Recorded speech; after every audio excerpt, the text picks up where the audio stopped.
भगवान के पास में पधारे और कहा, प्रभु कुछ ऐसी कृपा करो, हम अमर होना चाहते हैं। भगवान कहने लगे, सबसे प्रथम आपको दैत्यों से संधि करनी पड़ेगी, मित्रता करनी पड़ेगी, और मित्रता करने के बाद में मिलकर के समुद्र मंथन करना होगा।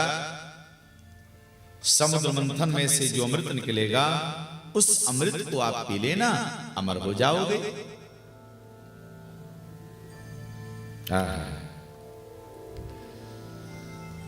समस्त देवता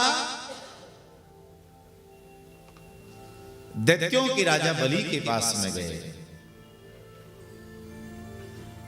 और बलि को कहा,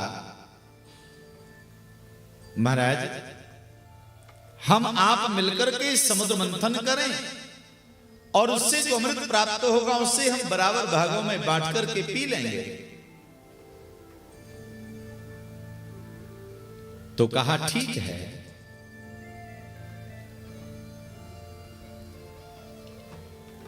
देवता दैत्य मिलकर के विशाल मद्राचल नाम के उस पर्वत को लेकर के आए, समुद्र में रखा, आधार कोई मिला नहीं तो वो पर्वत समुद्र में जाने लगा। तो उसी समय महाराज भगवान कश्यप का रूप लेकर के कछुआ बने भगवान और विशाल पर्वत को अपनी पीठ पर रख लिया है। देवता दैत्यों ने मिलकर के समुद्र मंथन के लिए वासुकी नाग से मदद मांगी है, आप हमारा सहयोग करें। और वासुकी नाग ने कहा, ठीक है, समुद्र में से जो अमृत निकलेगा कुछ भाग मुझे भी देना पड़ेगा। ठीक है भैया, तुमको भी देंगे।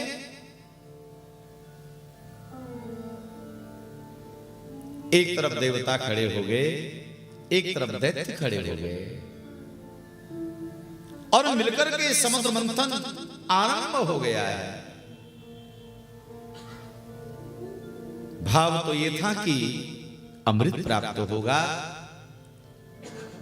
लेकिन समुद्र में से हलाहल विष प्रकट हो गया।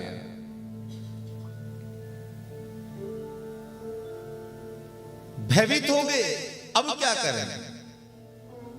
इस विष के वेग को रोका नहीं गया तो प्रलय हो जाएगी, क्या करें? तो सोचा कि भैया सबसे सरल कोई देवता हो उसको ये जहर पिला दो। तो देवता और दानव मिलकर के मेरे महादेव के पास में पहुंचे हैं। देव देव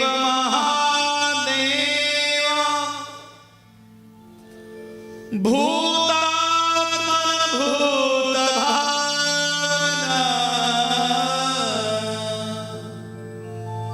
भूतात्मन भूतभावना।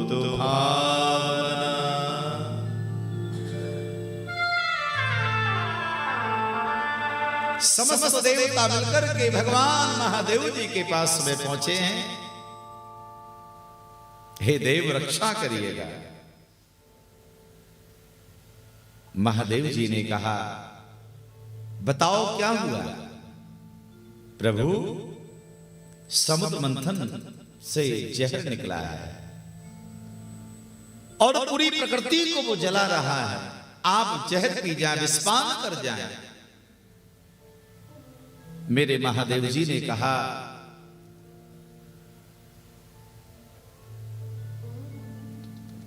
बोले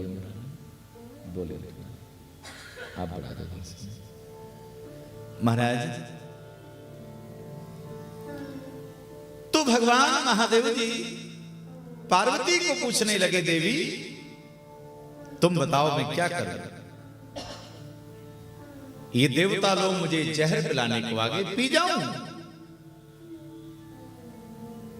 पार्वती भैया ने कहा, प्रभु मैं भला कैसे कह सकती हूं? एक तरफ ये देवता मेरे ही पुत्र हैं और एक तरफ मेरा सौभाग्य है, तो मैं तो यही कहूंगी महाराज, जिसमें सबका भला हो, सबका कल्याण हो, आप वह काम करें। सबका जिसमें भला हो, तो मेरे प्रभु जी ने क्या किया, और उस विष को अपने कंठ में धारण कर लिया महाराज। और जैसे प्रभु ने विष को कंठ में धारण किया, कंठ नीला हो गया। क्या सुंदर छवि है मेरे महादेव जी की।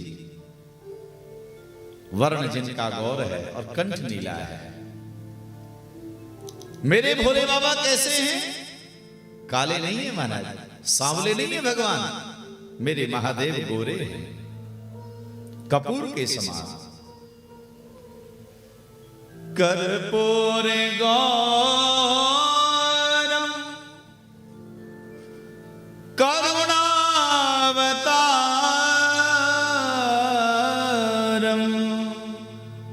संसार सारम भुजगेन्द्रहारम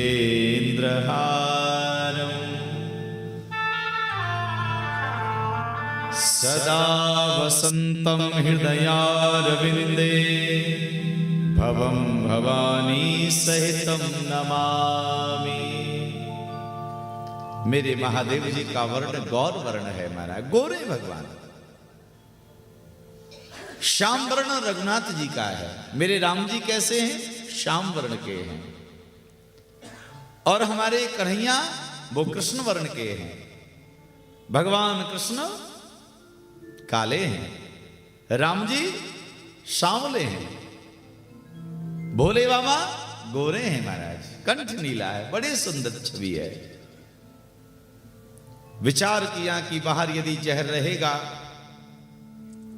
तो देवताओं को तकलीफ होगी, और मेरे हृदय में तो रघुनाथ जी का निवास है। अगर विस्पान मैंने कर लिया, मेरे रघुनाथ जी को तकलीफ होगी, इसलिए कंठ में ही धारण किया है। इससे महादेव जी संकेत देना चाहते हैं, जहर बुराई का प्रतीक है, इसलिए बुराई को सदैव अपने गले में ही धारण करना चाहिए। अगर बुराई आपके मुख से निकलेगी तो दूसरों का अहित करेगी, और यदि उसको आपने जीवन में उतार लिया तो आपका अहित करेगी।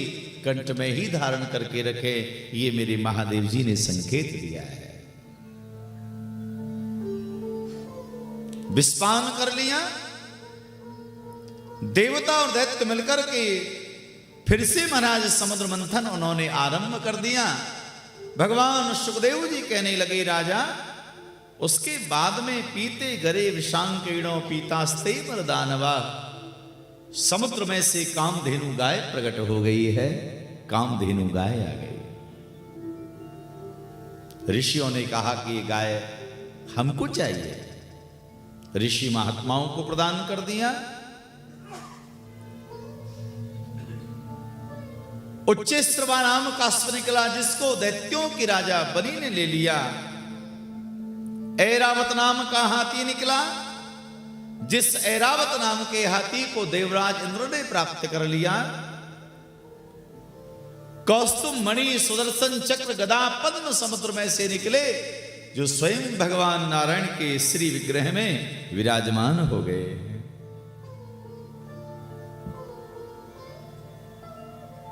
कुछ अप्सराएं निकली, देवताओं ने स्वर्ग के लिए ले लिया, और उसके बाद में साक्षात माता लक्ष्मी का प्रादुर्भाव हो गया। लक्ष्मी जी आ गए। अब जैसे लक्ष्मी जी का आगमन हुआ तो लक्ष्मी जी को कौन लेना नहीं चाहता। देवताओं ने कहा लक्ष्मी जी हमें चाहिए। दैत्यों ने कहा नहीं नहीं, लक्ष्मी तो हमको चाहिए। ऋषियों ने, संतों ने, महात्माओं ने, ब्राह्मणों ने, सबने कहा लक्ष्मी हमको चाहिए। अब माता लक्ष्मी एक हैं और सब उनकी कामना कर रहे हैं। आखिर निर्णय कैसे हो? तो कहा कि लक्ष्मी जी को जयमाल प्रदान कर दी जाए, और सभी पंक्ति बना करके बैठे। माता लक्ष्मी स्वयं वर्ण करेंगी कहा ये ठीक है। तो लक्ष्मी जी ने जयमाल को अपने हाथ में लिया और सब पंक्ति बना करके बैठ गए। माता चली, पहले महाराज ऋषियों की लाइन में चली और जैसे आगे बढ़ी तो उस लाइन में सबसे प्रथम महात्मा दुर्वासा ऋषि बैठे हुए थे। अब दुर्वासा ऋषि को देखा, माता लक्ष्मी ने कहा गुणवान हैं, बलवान हैं, रूपवान हैं, तपस्वी हैं, मनीषी हैं, अनेक प्रकार के गुणों से संपन्न है महात्मा दुर्वासा, लेकिन एक अवगुण दिखाई दे रहा है, एक दोष दिखाई दे रहा है। दुर्वासा जी के अंदर क्या दोष दिखाई दे रहा है माता लक्ष्मी को, बताओ। देखा ये क्रोधी बहुत हैं, गुस्से वाले बहुत हैं, और पति गुस्से वाला नहीं होना चाहिए। प्यार से एक बार बोलो, जोर से बोलिए। अब लक्ष्मी जी ने देखा इतने गुस्से वाले, क्रोध तो बिल्कुल उनकी नाक पर ही बैठा रहता है महाराज। तो कहा नहीं, आगे बढ़ी। देखा ब्रह्मा जी को, ब्रह्मा जी बैठे हैं। लक्ष्मी जी ने कहा राम राम, बाबा अपनी आयु नहीं देख रहे हैं, कम से कम अवस्था तो देखते महाराज। सर का प्रत्येक बाल सफेद हो चुका है, फिर भी देखो कौन किस कामना से बैठे महाराज, विवाह की कामना से। राम राम राम राम। तो तुरंत उसी क्षण महाराज माता लक्ष्मी जी ने विधाता ब्रह्मा जी को छोड़ा, ये उनके अंदर दोष लगा, आगे बढ़ी और अब देखा है लक्ष्मी जी ने मेरे महादेव जी को देखा। तो महादेव जी तो परम सुंदर हैं, बहुत रूपवान हैं, गुणवान हैं, बलवान हैं, शीलवान हैं, देवता और दैत्यों के द्वारा पूजित और सम्मानित हैं, हर प्रकार से महादेव जी संपन्न हैं। लेकिन माता लक्ष्मी को महादेव जी के अंदर भी एक दोष दिखाई दे रहा है, एक कमी लग रही है। क्या कमी लगी इनको? माता लक्ष्मी ने कहा और तो सब बढ़िया है, पर इनकी जो वेशभूषा है वो बढ़िया नहीं है, इनका पहनाव अच्छा नहीं है। वस्त्र तो पहनते ही नहीं है महाराज, गले में भी सांप है, जटाओं में भी सांप, बाजुओं में, कमर में भी, यज्ञोपवीत भी, पैरों में भी, कानों में भी महाराज, अंग अंग में जिनके सर्प विराजमान है, शमशान में रहते हैं, जटाजूट बना करके रहते हैं, मृगचर्म और बागंबर कभी कभी लपेटते हैं। तो माता लक्ष्मी ने कहा कि इनकी जो वेशभूषा है, इनका जो पहनाव है वो ठीक नहीं है। तो महादेव जी को भी छोड़ा और लक्ष्मी आगे बढ़ी है। और अब देखा है मेरे नारायण को, श्रीमन नारायण भगवान को जैसे देखा माता लक्ष्मी प्रसन्न हो गई। नारायण भगवान तो परम सुंदर है, दिव्य है महाराज, अनेक गुणों से संपन्न है, रूपवान है, गुणवान है, बलवान है, शीलवान है और विशेष सुंदर है, अनेक गुण ही गुण है। साथ में महाराज नारायण की जो वेशभूषा, इनका जो पहनाव है, आहा, उसका तो कहना ही क्या है, बड़ा सुंदर पहनाव है इनका। लेकिन माता लक्ष्मी को भगवान नारायण में भी एक कमी दिखाई दे रही है, दोष दिखाई दे रहा है। किसी ने कहा भाई अब बात कैसे बनेगी, ये भी कोई बात है भाई, माता लक्ष्मी तो श्रीमन नारायण की जन्म जन्मांतरों की अर्धांगिनी है और लक्ष्मी भगवान में कमी देख नहीं है। तो किसी ने लक्ष्मी जी से पूछा माता भगवान में क्या कमी है, सर्वगुण संपन्न है, क्या कमी है? माता लक्ष्मी ने कहा इनके अंदर कमी है। क्या? कहा जहां से मैं निकल के आई हूं सब लोग मुझे टकटकी लगा के देख रहे हैं, मेरा वर्ण करना चाहते, मुझे प्राप्त करना चाहते हैं, लेकिन मैं उनका वर्ण करना नहीं चाहती। मैं इनका वर्णन करना चाहती हूं। नारायण में कमी ये है, इन्होंने अब तक मुझे आंख उठाकर एक बार भी देखा नहीं है। कम से कम देख तो लेते मुझे। इतनी दिव्यता के साथ इनका वर्णन करने के लिए आगे बढ़ रही हूं। मैंने सबको त्याग दिया, सबको छोड़ दिया, और इन्होंने मुझे एक बार भी देखा नहीं है। ये इनके अंदर कमी है महाराज। इसलिए हे देवताओं, संसार की प्रत्येक देवी जो है ना, अपने देवताओं में एक कमी तो देखती है महाराज। प्रत्येक देवी अपने देवताओं में कमी देखती है। हां, जानते हो कौन सी कमी? प्रत्येक देवी को उसका जो देवता है ना, वो बहुत भोला दिखाई देता है। तुम तो बहुत भोले हो, बहुत सीधे हो, कोई तुम्हें लूट लेता है, कोई छल लेता है, किसी को कुछ भी दे देते हो, किसी से कुछ भी ले लेते हो, लेकिन भैया ये भोला नहीं है।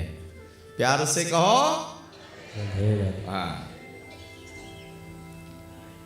तो माता लक्ष्मी जी ने देखा कि भाई देखो, इस प्रकार से आंखें फाड़ फाड़ के देखना ये भी तो अवगुण होता है। माता लक्ष्मी ने कहा, इन्होंने मुझे अब तक देखा नहीं, आंख उठा करके, ये इनका दोष नहीं है, इनका सबसे बड़ा महान गुण है। और ये महान गुण समझ करके माता लक्ष्मी जी ने जयमाल को भगवान नारायण के गले में अर्पण करा दिया। बोले लक्ष्मी नारायण भगवान की जय हो। चंद्रमा जी प्रकट हो गए। चंद्रमा जी को भगवान महादेव जी ने प्राप्त कर लिया, और उसके बाद में भगवान धन्वंतरी जी का आगमन हो गया। धन्वंतरी भगवान पधारे हैं अमृत के कलश को लेकर के। धन्वंतरी ऋति ख्याता आयुर्वेद अधिक्यवा तमालोक्या सुरासरवे कलशं चा अमृतामृतम्।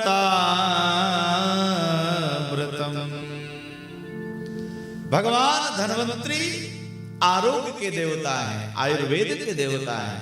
आरोग्य लेकर के, अमृत लेकर के, दिव्य महाराज कलश अपने कर कमलों में लेकर के, जिसमें अमृत भरा हुआ है, आरोग्य देने वाला ऐसा दिव्य कलश लेकर के भगवान धन्वंतरी जी का आगमन हो गया है। आहा,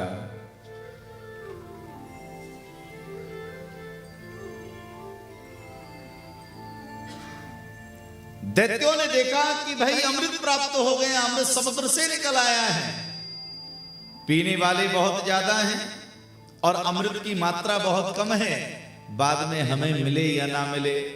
तो तुरंत दैत्यों ने झपट्टा मारा, अमृत के कलश को छीना और लेकर के भाग गए। देवताओं ने भी पीछा किया, थोड़ी दूर तक तो भागे। बाद में देवता भगवान नारायण के पास में आए और हाथ जोड़ के विनम्र भाव से कहा, हे नारायण, हमारा परिश्रम बेकार जाएगा, हमारी मेहनत बेकार जाएगी। इतना परिश्रम करके, इतना नियोजन करके अमृत लेकर के प्राप्त हुआ समुद्र से, और ये दैत्य लेकर के चले गए। भगवान कहने लगे, तुम चिंता ना करो, अमृत तुमको ही प्राप्त होगा, धैर्य रखो, विश्वास रखो। तो मेरे भगवान उसी क्षण दिव्य महाराज मोहिनी रूप धारण कर लिया है, और मोहिनी रूप बना करके जिधर से दैत्य भाग रहे थे उनके सामने ही भगवान मोहिनी का रूप लेकर के प्रकट हो गए। देखा भगवान का दिव्य रूप, सुंदर रूप, आश्चर्यचकित हो गए। दैत्यों ने कहा, हे देवी जी, आप कौन हैं? भगवान मोहिनी ने कहा, मैं तो एक अनजान स्त्री हूं, बताओ क्या काम है। दैत्यों ने कहा, आपका जैसा रूप सौंदर्य हमने आज से पहले कभी देखा नहीं है। एक क्षण के लिए आप रुक जाओ, हम आपको देखना चाहते हैं।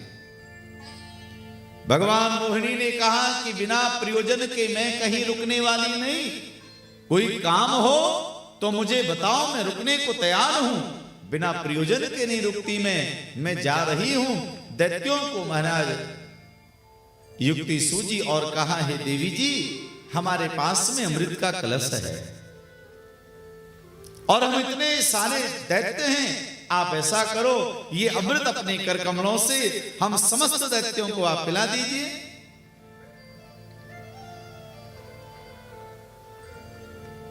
तो कहा कि आप इतना विश्वास अनजान स्त्री पर नहीं, हमें पूरा विश्वास है, आप अमृत पान कराओ। दैत्य सब लाइन लगा करके बैठे, भगवान मोहिनी के रूप में इतने वो सब खो गए। तो भगवान ने कहा, इस कलश में 2 प्रकार का अमृत है, ऊपर हल्का है, शेष बढ़िया है, किधर से पिलाना आरंभ करो। दैत्यों ने कहा, नहीं, हम तो बढ़िया वाला पिएंगे, ये हल्का वाला देवताओं को पिला दो। मेरे प्रभु शीघ्रता से देवताओं को अमृत पिलाने लगे हैं। सूर्य चंद्रमा के बीच में राहु नाम का दैत्य भगवान की माया को समझ गया और उसी लाइन में सूर्य चंद्रमा के मध्य बैठ गया। भगवान ने उसको भी अमृत पिला दिया है। सूर्य चंद्रमा की शिकायत पर उसके सिर का छेदन किया और सर कट के अलग हो गया, लेकिन अमृत की बूंद उसके धड़ में भी चली गई, तो सर भी जीवित रहा और धड़ भी जीवित रहा है। और अब तो महाराज देवासुर संग्राम छिड़ गया है।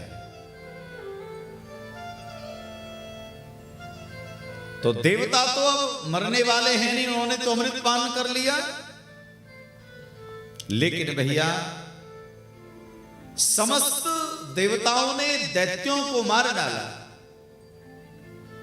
प्रसन्न हो गए।